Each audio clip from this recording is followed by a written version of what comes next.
hadhil firaq mufariqatul kitab was sunnati wal ijma'. Jadi berbeza dengan ahli sunnah wal jamaah, golongan yang sesat adalah golongan yang bercanggah dengan Quran, sunnah dan juga ijma'. Wa man qala bil kitabi was sunnati wal ijma'i kana min ahli sunnati wal jamaah. Ini rumusannya. Saya rasa ini tidak dipertikaikan. Baik kepada yang mempertahankan.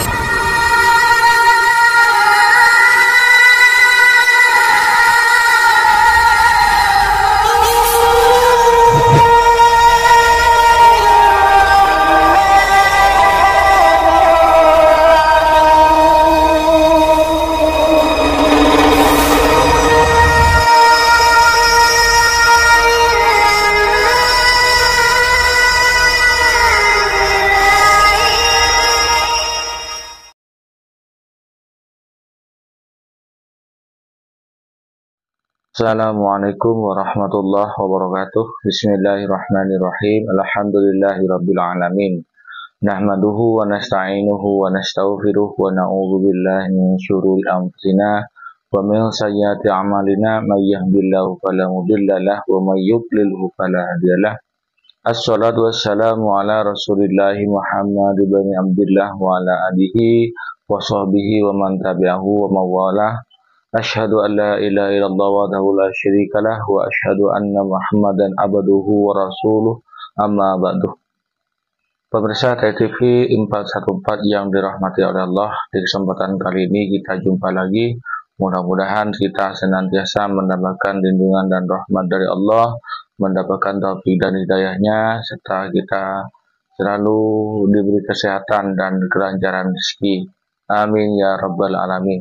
Bapak Ibu pemirsa TSTV, sahabat-sahabat Aswaja, saudara seiman, seislam, seakidah, terutama Ahlus Sunnah wal Jamaah, wabil khusus warga Nahdliyin. Di kesempatan kali ini saya akan mempersembahkan sebuah video debat, video dialog, video diskusi antara Salafi Wahabi dengan Aswaja, dan ini dialog ini terjadi di negeri jiran, yaitu tetangga kita, saudara kita yang ada di Malaysia. Yang mana ini kalau yang satunya saya kenal, beliau adalah Ustaz Salman Salafi Wahabi. Ini videonya sangat panjang sekali. Nah, nanti kita ambil yang ringkas-ringkas saja. Mudah-mudahan video dialog ini bermanfaat bagi kita bersama. Mari kita simak videonya sampai selesai. Hadhil firaq mufariqatul kitab was sunnati wal ijma'. Jadi berbeza dengan ahli sunnah wal jamaah, golongan yang sesat adalah golongan yang bercanggah dengan Quran, sunnah dan juga ijma'. Wa man qala bil kitabi was sunnati wal ijma'i kana min ahli sunnati wal jamaah. Ini rumusannya. Saya rasa ini tidak dipertikaikan. Baik kepada yang mempertahankan Wahabi atau yang menolak Wahabi, berpegang dengan Quran, sunnah, ijma' dan juga salafus soleh itu sesuatu yang disepakati. Demikian dalam Majmu' Fatawa wa Rasail Syekh Muhammad Shalih Al-Utsaimin, beliau juga menjelaskan adalah Ahlus Sunnah wal Jamaah yang berpegang dengan sunnah dan juga mereka ijtima' atas sunnah dan mereka tidak pergi kepada lain daripada sunnah dan seterusnya. Jadi boleh kita sepakati bahawa ada kesepakatan takrif di sunnah wal jamaah antara yang menyokong dan menentang Wahabi. Bahkan idola Wahabi Al-Imam Ibn Taymiyah juga menyebutkan bahawa bid'ah itu bahkan identik dengan perpecahan. Wal bid'atu makrunatun bil furqati kama anna sunnata makrunatun bil jamaati. Jadi ahli sunnah itu biasanya mereka walaupun ada perbezaan pandangan tidak sampai berpecah belah, kafir mengkafirkan, bid'ah membid'ahkan. Berbeza dengan ahlul bid'ah, perbezaan mereka membawa kepada tabdi', takfir dan sebagainya. Jadi setelah kita mengetahui takrif di atas, maka aliran sesat adalah yang bercanggah dengan ahli sunnah wal jamaah itu, iaitu menyalahi kepada Quran, menyalahi sunnah dan juga melanggar ijma' para alim ulama, khususnya ijma' salafus salih. fatwa ulama ahli sunnah wal jamaah bahawa Wahabi adalah aliran sesat, ya, saya laju-laju. Sekali ini saya agak confident untuk katakan bahawa ARG insyaAllah tak lama selepas dialog ini akan berkongsi slide, kerana saya dah dapat izin awal. Dialog yang pertama dulu saya menyangkakan mereka akan kongsi, akhirnya saya kena troll, tak kongsi-kongsi. Okey, yang ini insyaAllah, ya, tidak lama selepas dialog ARG sudah bagi persetujuan awal. Jadi saya laju saja. Keputusan muzakarah Jawatankuasa Fatwa ini Malaysia, ya, Majlis Kebangsaan iaitu 106 pada tahun 2014. Saya pergi pada rumusan. Dapatan kajian dan analisis mendapati bahawa aliran Salafi Wahabi adalah tidak selari dengan arus perdana atau jumlah ahli sunnah wal jamaah di Malaysia. Bahkan tauhid 3 itu didapati tidak mewakili konsep tauhid ahli sunnah wal jamaah, ya, yang berteraskan kepada Asy'ariyah Maturidiyah. Seterusnya dirumuskan bahawa mazhab rasmi negara Malaysia dan negara Malaysia adalah ahli sunnah wal jamaah, dan, ya, dua aliran disebut di sini, aliran Syiah serta Salafi Wahabi pada masa kini memberi ancaman yang serius kepada survival ahli sunnah wal jamaah. Jadi tak mungkinlah kalau mereka itu ahli sunnah wal jamaah, dalam masa yang sama mereka menjadi ancaman yang serius kepada ahli sunnah wal jamaah. Fatwa negeri-negeri secara umumnya, saya laju saja, iaitu merumuskan bahawa ajaran Wahabi adalah bercanggah dengan pegangan ahli sunnah wal jamaah. Johor, Fatwa Perak juga sama, Fatwa Sabah juga rumusannya sama, Fatwa Pahang juga rumusannya sama, Fatwa Negeri Sembilan juga rumusannya sama. Dan setakat kajian kami, wilayah persekutuan ada kenyataan pada 1993 melarang penceramah yang membawa fahaman Wahabi itu berceramah di radio ataupun di televisyen Malaysia, walaupun belum ada fatwa yang khusus. Begitu juga saya percaya di Perlis pun tidak ada lagi fatwa yang mengiktiraf fahaman Wahabi ataupun menolak. Ulama Indonesia juga menolak. Begitu juga di sisi ulama-ulama fiqh mazhab yang 4, Wahabi dinilai sebagai khawarij, ya. Video yang mempromosikan debat ini juga ada menunjukkan saya sedang bercakap tentang isu ini, dan ini bukan rekaan saya. Ini antara lain adalah di sisi ulama Hanafi dalam kitab Raddul Muhtar ala Dulil Mukhtar, disebut oleh Al-Imam Muhammad Amin yang lebih terkenal dengan Al-Imam Ibn Abidin, bahawa atba' Ibn Abdul Wahab ini adalah khawarij fi zamanina.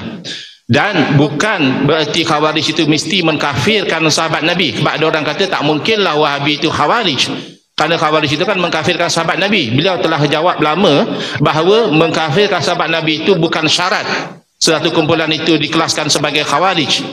Itu hanya menceritakan khawarij zaman sahabat mengkafirkan sahabat. Wa illa fayakfi fihim i'tiqaduhum kufra man kharaju alaihi. Sebab sekiranya tidak, memadailah khawarij itu mereka meyakini kafir orang yang mereka melawan, sebagaimana yang berlaku pada zaman kita, iaitu zaman Al-Imam Ibn Abidin fi atba'i Ibn Abdul Wahab alladzina kharaju min Najdin, pada golongan Wahabi pengikut anak Abdul Wahab yang bangkit daripada daerah Najd, iaitu daerah Riyadh, ya, sekarang ini.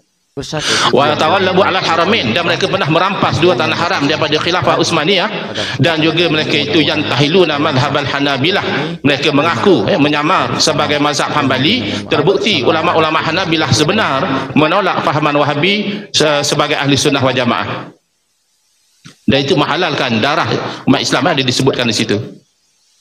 Begitu juga di sisi ulama Maliki. Al-Arif Billah Syekh Ahmad As-Sawi Al-Maliki dalam tafsir Jalalain, hasyiah kepada tafsir Jalalain, telah menerangkan bahawa ayat afaman Zainal Husu Amali Farah Wasana itu dikatakan ini turun kepada golongan Khawarij, yang mana mereka ini menyelewengkan ayat Quran. Jadi ada ramai orang terkeliru, tidak mahu menerima bahawa aliran Wahabiyah ini sesat, kerana mereka mengatakan Wahabi kan mereka berpegang dengan Quran dan Sunnah. Memang, ya, Wahabi tidak menolak Quran dan Sunnah. Kesalahan besar Wahabi adalah menyelewengkan tafsir Al-Quran dan Sunnah. Ya, cuba lihat di sini. Wa qila hadhihi al-ayatu nazalat fil khawarij allazina yuharrifuna ta'wil al-kitab wa sunnati wa yastahilluna bidzalika dima'al muslimin. Dengan salah tafsir itu mereka menghalalkan darah orang Islam wa amwalahum, dan harta benda mereka, kama huwa masyahudul an fi nazairihim wa hum firqatun bi adil Hijaz yuqalu lahum al-wahabiyah, iaitu satu firqah di tanah Hijaz, ya, iaitu dia dinamakan sebagai golongan Wahabi, ya. Ini di zaman Imam Ahmad Al-Sawi rahimahullah taala. Dan di sisi ulama Syafi'i juga sama, misalnya dalam kitab Misbahul Anam fi Radiyah syubahil bid'ah an-najdi allati adalla bihal awam, ya. Jadi Syekh Abdul Wahab digelar oleh ulama sezaman beliau sebagai ahli bid'ah dari Najd. Kenapakah ulama Syafi'i menilai bahawa golongan Wahabi adalah khawarij? Itu berdasarkan daripada hadis-hadis Nabi sallallahu alaihi wasallam, kaqaunihim min Najdin, sebagaimana disebutkan mereka ini terbit daripada arah Najd dan mereka ini daripada arah timur, wasimahum at-tahliq, dan tidak ada sebelum daripada Wahabi golongan ahli bid'ah yang menjadikan syiar mereka itu membotakkan kepala. Dan ini diakui oleh tulisan tokoh Wahabi sendiri dalam kitab Ad-Durarus Saniyah juzuk 9, iaitu fanahliku ra'sahu ghamman lahu, bahawa orang yang mereka anggap tidak sefahaman dengan mereka, lalu mereka cukur botakkan kepala dia, ya. Ini tidak berlaku kepada firqah-firqah yang lain. Juga di sisi ulama Hambali, Wahabi dinilai sebagai khawarij. Kenapa? Ada ciri itu, yaqtuluna ahlal Islam, ya, mereka memerangi orang Islam, wa yad'una ahlal awsan, tapi membiarkan kepada orang-orang kafir, ya. Ini kita boleh lihat misalnya semenjak fahaman ini tersebar di tanah Hijaz, mungkin negara-negara lain ada pernah berperang dengan negara haram Israel, Jordan, Syria, Iraq, Mesir, tetapi di tempat yang bertapaknya fahaman Wahabi ini, setahu sejarah kita, tidak ada lagi berperang dengan negara haram Israel, tapi ada terlibat menyerang Yaman dan sebagainya. Ini ada ciri-ciri yang disebutkan dalam hadis, termasuk juga tahliq, ya. Mencukur botak kepala ini juga dilihat sebagai tanda-tanda khawarij pada Wahabi. Dan membunuh orang Islam ini dicatat oleh mu'arrikh Wahabi sendiri, iaitu ciri khawarij, seperti Ibn Ghanam. Bahkan Ibn Ghanam menganggap majoriti umat Islam sejurus sebelum daripada kebangkitan Muhammad Abdul Wahab bergelumang di dalam kesyirikan. Ini takfir jama'i. Sejurus sebelum kebangkitan beliau, ramai ulama-ulama ahli sunnah wal jamaah. Kemudian dalam kitab Tarikh Najd, ini terbitan kerajaan Arab Saudi sendiri, Unwan Majdi fi Tarikh Najd, Ibn Bishir juga mencatatkan pembunuhan-pembunuhan yang dilakukan oleh golongan Wahabi terhadap umat Islam yang mereka labelkan sebagai musyrikun, sedangkan mereka menggelar diri mereka sebagai muwahhidun, ya, orang yang bertauhid. Fatwa saudara beliau sendiri, fatwa Abu Hafaz Umar, fatwa Syekh Tamimi dan lain-lain, termasuk juga Universiti Al-Azhar, semua itu menjurus kepada menilai Wahabi bukan ahli sunnah wal jamaah, tapi adalah firqah dhallah yang bersirikan dengan ciri-ciri khawarij. Bahkan 40 ulama Hanabilah menolak fahaman Wahabi, ya. Kembali kita merujuk kepada kitab As-Sadatul Hanabilah wa ikhtilafhum ma'as salafiyatil mu'asirah, ya. Khususnya pada akidah, kepada fiqh dan juga pada tasawuf. Antara perbezaan antara Wahabi dengan ahli sunnah wal jamaah adalah Wahabi mempertikaikan amalan tabarruk, mengambil berkat, dan ada sebahagian menganggap sebagai syirik. Kesimpulan saja atas faktor masa, Bin Bas menganggap tabarruk dengan selain daripada Nabi salam haram, mungkar, jalan menuju kesyirikan. Utsaimin menganggap haram, bid'ah munkarah. Syekh Saleh Fauzan melabelkannya sebagai syirik. Sedangkan di sisi ulama-ulama mu'tabar ahli sunnah jamaah seperti Al-Imam Ibn Hajar, Imam Al-Ghazali, Imam Nawawi, Imam Ibn Abdul Bar, bertabaruk dengan asar solihin itu adalah satu perkara yang harus ataupun digalakkan. Ini hanya kenyataan-kenyataannya yang menyokong rumusan tadi. Saya laju-laju saja. Nanti boleh baca, ya, bilik RG share slide. RG tolong jangan sailang saya kali ini, ya. Betul-betul share. Nanti saya kena throw lagi. Okey. Tabaruk dari perspektif Ahlussunnah wal Jamaah membenarkan, misalnya dalam kitab Fathul Bari, menceritakan tentang tabaruk dengan air ludah Nabi, rambut Nabi. Imam Ghazali membenarkan tabaruk dengan cara menziarahi kubur orang soleh. Ini beza dia. Wahabi tidak melarang menziarahi kubur orang soleh, tapi untuk mendoakan pengampunan dan sebagainya. Untuk tabaruk mereka tidak benarkan. Imam Ghazali benarkan. Demikian juga Imam Nawawi membenarkan hadis Imam Syafi'i, ya, tabaruk dengan mengusung jenazah. Imam Nawawi membolehkan tabaruk dengan lebihan makanan orang soleh, ya. Ibn Abdul Bar membolehkan tabaruk dengan tangan kanan orang soleh, dan juga tabaruk dengan tempat-tempat pada Nabi alaihi wassalatu wassalam, ya. Dan boleh, bila berkata hadis ini merupakan dalil boleh bertabaruk dengan tempat-tempat rumah-rumah makam para anbiya dan solehin. Maknanya di sisi Al-Islam Jamaah, atharus solehin itu tak ada masalah. Jadi tak adalah kecoh sangat, ya, pergi di Gunung Jerai. Kalau betul itu digali oleh orang soleh, boleh kita tabaruk.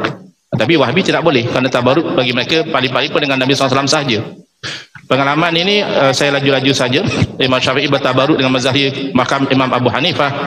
Imam Ahmad tabaruk dengan meminum air celupan rambut Rasulullah SAW. Imam Taqi As-Subki tabaruk dengan tempat yang pernah dipijak oleh tapak kaki Imam Nawawi dan seterusnya. Okey, ini kesimpulan. Titik perbezaan Wahabi dan Ahlussunnah wal Jamaah dalam isu istighasah.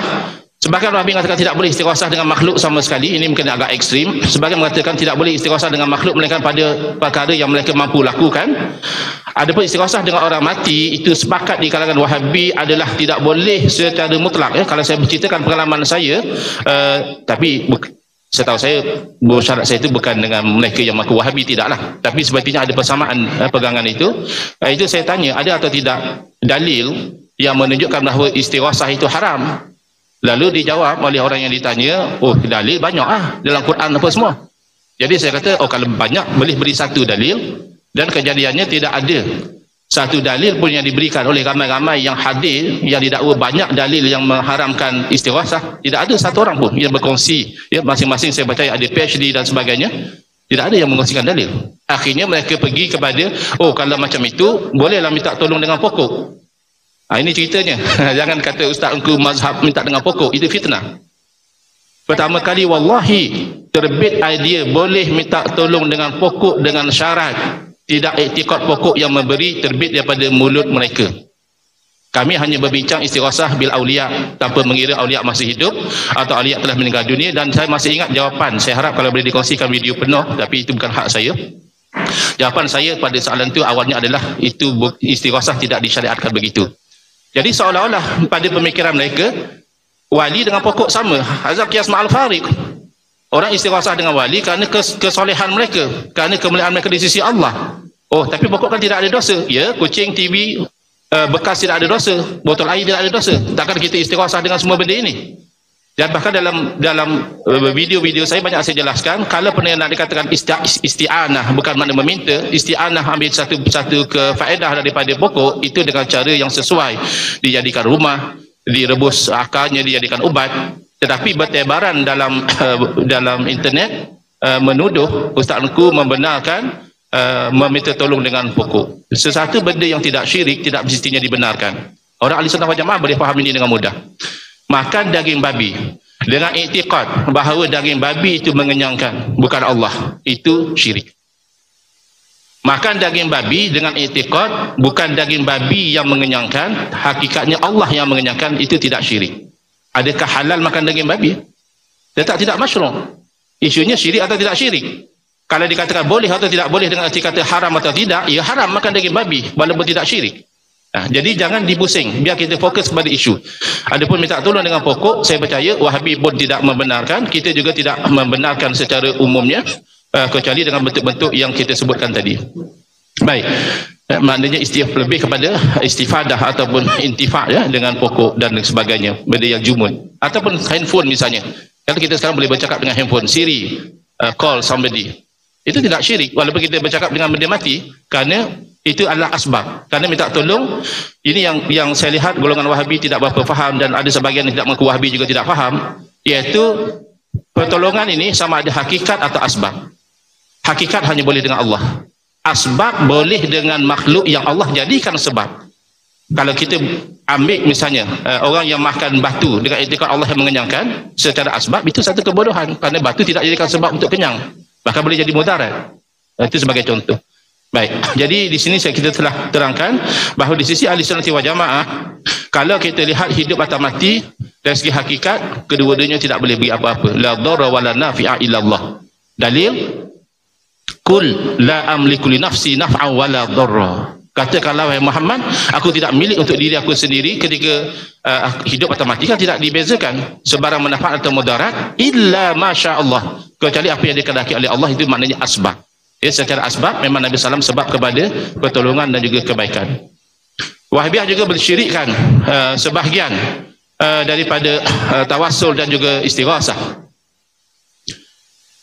Kesimpulan, ya, di sisi Wahabi, tawassul dan istighasah, sebenarnya istighasah adalah subset kepada tawassul, ya, kerana istighasah adalah satu wasilah mendapatkan sesuatu tujuan.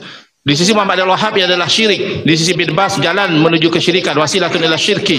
Ahmad bin Nasir At-Tamimi An-Najdi adalah syirik akbar. Abdullah bin Muhammad bin Abdul Wahhab iaitu anak Muhammad Abdul Wahhab menganggap ini adalah syirik yang menyebabkan boleh dibunuh orang yang melakukan tawasul dan istighasah. Sulaiman bin Abdullah bin Muhammad cucu Muhammad Abdul Wahhab menganggap syirik. Abdul Latif Al-Syekh syirik akbar. Saleh Fauzan juga syirik akbar. Sementara tawasul dan istighasah dengan apa yang cara yang kita terangkan tadi, iaitu di sisi mazhab Hambali harus, di sisi mazhab Hanafi juga harus, di sisi mazhab Syafi'i juga harus, di sisi mazhab Maliki juga harus. Ini adalah mazahib Ahlussunnah wal Jamaah yang mengharuskan tawassul dan juga istighasah bil auliya, tidak mengira, kerana asas tawassul dengan auliya adalah kemuliaan mereka. Misalnya tawassul dengan Nabi sallam adalah kerana kemuliaan Nabi. Adakah Nabi sallam hanya mulia ketika bagi dia masih hidup? Lalu setelah bagi dia wafat, bagi dia tidak lagi mulia di sisi Allah Subhanahu Wa Taala. Jadi ini salah, menganggap bahawa tawassul hanya boleh dengan orang hidup, seolah-olah orang hidup boleh memberi secara hakikat. Tawassul meminta tolong kepada orang hidup juga syirik sekiranya dengan i'tiqad orang hidup itulah yang memberi secara hakikat, sebagaimana yang mungkin berlaku kepada pengikut Ayah Pin, misalnya, yang mana kalau pengikut Ayah Pin kan mereka menganggap Ayah Pin Tuhan, walaupun Ayah Pin masih hidup, ketika diminta pertolongan daripada dia tetap syirik, kerana isunya bukan hidup atau mati. Isunya i'tiqad orang yang meminta itu meletakkan rububiyah, ketuhanan, mu'ti al-haqiqi kepada yang dia meminta pertolongan tadi. Jadi pokok kenapa tidak minta tolong? Kerana pokok bukan asbab. Hakikat memang bukan, asbab juga bukan. Kamu minta tolong dengan pokok kenapa? Minta tolong dengan manusia ia asbab. Adapun hakikat semuanya iza sta'anta fasta'in billah, itu hakikat. Bila kamu minta tolong, maka minta tolonglah dengan Allah Subhanahu Wa Taala. Jadi ini penitilan saja daripada rumusan yang saya telah berikan tadi. Saya akan tidak mahu memakan masa kiai. Saya percaya kiai banyak tugas beliau untuk membuktikan bahawa fahaman Wahabi bukan Ahlussunnah wal Jamaah, tapi adalah aliran sesat yang mencanggahi Quran, Sunnah, Ijma' bahkan akidah Salafus Saleh. Di sisi Ahlussunnah wal Jamaah, ini penitilan daripada kesimpulan tadi. Baik, Wahabi adalah ideologi yang takfiri, iaitu sudah hilang ciri Ahlussunnah wal Jamaah, tidak mudah mengkafirkan ahli kiblat. Ini terbukti dalam kitab Muhammad bin Abdul Wahhab sendiri. Kita perhatikan ada kecenderungan di kalangan mereka yang ingin mempertahankan fahaman Wahabi, mereka mengatakan bahawa Syekh Muhammad bin Abdul Wahhab difitnah. Beliau okey, beliau bagus. Yang tak bagus sebahagian pengikut beliau yang ekstrim. Tidak. Beliau sendiri sudah menanamkan benih-benih takfiri, benih-benih menyamakan orang musyrikin itu seperti orang Islam juga ada tauhid, cuma tauhid rububiyah sahaja. Dan mereka menganggap bahawa musyrikin di zaman Nabi SAW yang memangnya menyembah berhala itu lebih ringan kesyirikan mereka berbanding dengan orang-orang yang Wahabi labelkan sebagai musyrik, itu orang yang tabarruk, tawassul dan istighasah dengan anbiya dan aulia. Syiriknya Abu Jahal dan Abu Lahab itu lebih ringan kalau mengikut pengasas fahaman Wahabi sendiri. Bapak Ibu pemirsa TSTV yang dirahmati oleh Allah, mudah-mudahan sedikit dari tayangan dialog Ahlussunnah dengan Wahabi ini bisa menjadikan tambah wawasan bagi kita bersama. Bu, pemirsa TSTV yang dirahmati oleh Allah, jadi kesimpulan apa yang telah dipaparkan oleh Ustadz dari negeri jiran Malaysia ini, bahwasannya ulama dari 4 mazhab itu berpendapat, sepakat bahwasannya kelompok Wahabiyah, yaitu orang-orang Wahabi adalah kelompok Khawarij yang merusak agama dari dalam, merusak tatanan syariat dari dalam.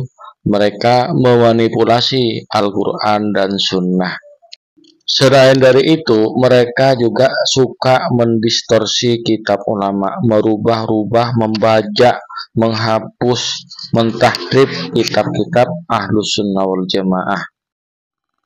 Bapak Ibu pemirsa TV yang dirahmati Allah, demikianlah video yang kami bawakan, yang kami persembahkan untuk pemirsa sekalian. Mudah-mudahan menjadi tambahan wawasan dan ilmu yang manfaat dan barokah, sehingga kita dapat terhindar dari ajaran-ajaran sesat, dari aliran sesat, dari paham-paham yang menyesatkan, dari paham-paham yang menjauhkan kita dari Allah dan Rasulullah, yang menjauhkan kita dari ajaran agama Islam yang sebenarnya, juga kita bisa terhindar dari paham-paham radikal.